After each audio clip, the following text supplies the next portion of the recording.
வணக்கம் நண்பா. நம்ம விஜய் அண்ணா சேலம் ஸ்பீச் பயங்கர மாசா இருந்துச்சு. முக்கியமா எல்லா விமர்சனங்களுக்கும் பயங்கரமான பதிலடி குடுத்துருக்காங்க. "பனையூர் விட்டு வெளிய வா, வெளிய வான்னு சொல்லுறவங்களுக்கு என்னோட பதில் ஒண்ணுதான். என்னோட வீடு இந்த 8,00,00,000 பேர் இருக்கிற தமிழ்நாடு தான்னு" பயங்கர மாசா ரிப்ளை பண்ணியிருக்காங்க.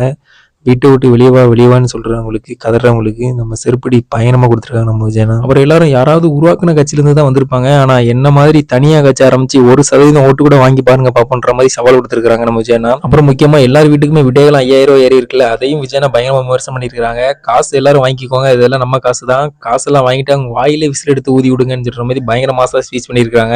அப்புறம் போன வீடியோல சொன்ன மாதிரி ஆட்சியில பங்கு தமிழ்நாட்டுக்கு ஒத்து வராதுன்னு சொல்லி மு க ஸ்டாலின் சொன்னதுக்கு நம்ம விஜய் அண்ணா பதில் கொடுத்திருக்காங்க. என்ன பதில் கொடுத்திருக்காங்கன்னா, ஜெயிக்கிறதுக்கு தான் கூட்டணி, அதுக்கப்புறம் அவங்க தனி அணின்ற மாதிரி சொல்லியிருக்காங்க. அப்புறம் ஜெயிச்சதுக்கு அப்புறம் வர்ற பலன் எல்லாமே தனியா அவங்க ஃபேமிலி மட்டும் தான் அனுப்பிப்பாங்கன்னு பயங்கரமா டைரக்டா அட்டாக் பண்ணிருக்காங்க நம்ம விஜய் அண்ணா. அண்ட் இந்த மாதிரி பயங்கர மாசா என்கேஜ்மெண்டா பயங்கரமா ரசிகர்களுக்கு ஸ்பீச்சால விருந்து கொடுத்திருந்தாங்க. அது எல்லாமே நம்ம பேசினா வீடியோ பயங்கர லென்த்தா போகும். நம்ம அடுத்தடுத்த வீடியோல பார்ப்போம் நண்பா. ஆனா நேத்து திமுக நட்சத்திர ஆபாச பேச்சாளர் என்று அழைக்கப்படுற சிவாஜி கிருஷ்ணமூர்த்திக்கு 3 ஆண்டு சிறை தண்டனை கொடுத்திருக்காங்க சென்னை உயர்நீதிமன்றம். இப்பதான் நீதிமன்றம் நீதியா நடந்திருக்கு, கரெக்டான நாளுக்கு கரெக்டான தண்டனை கொடுத்திருக்குன்ற மாதிரி நம்ம விஜய் ஃபேன்ஸ் ட்ரெண்ட் பண்ணிட்டு வராங்க. அண்ட் இதே மாதிரி நைனா நாகேந்திரனுக்கும் இதே தண்டனை கொடுக்கணும், இதே மாதிரி அவர் பதவிகளை பறிக்கணும், அந்த மாதிரி ஏதாவது நடக்கணுன்ற மாதிரி நம்ம விஜய் ஃபேன்ஸ் நினைக்கிறாங்க. ஏன்னா திரிசாவையும் விஜய் அண்ணாவையும் ஒரு மாதிரி விமர்சனம் பண்ணியிருக்கிறாரு. அது வந்து தேவையில்லாத விமர்சனம். ஒரு தலைவர், மாநில தலைவராக இருக்கிறவர் இந்த மாதிரிலாம் பண்ணலாமான்ற மாதிரி நம்ம விஜய் அண்ணா ஃபேன்ஸ் பயங்கரமாக ட்ரெண்ட் பண்ணிட்டு வராங்க. இவரெல்லாம் இனிமேல் தலைவராகி முதலமைச்சராகி என்னதான் நடக்க போகுது, நாடு எங்கே தான் போகுதுன்ற மாதிரி விஜய் அண்ணா ஃபேன்ஸ் பயங்கர கோவத்துலையும், தமிழ்நாடு மக்கள் பயங்கரமாக கோவத்தில் இருக்கிறாங்க. ஸோ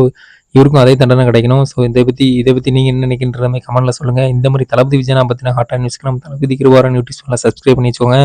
1 to 1 உடனுக்குடன் டெய்லி அப்டேட் அவங்களை தேடி வரணும்பா. தேங்க்யூ.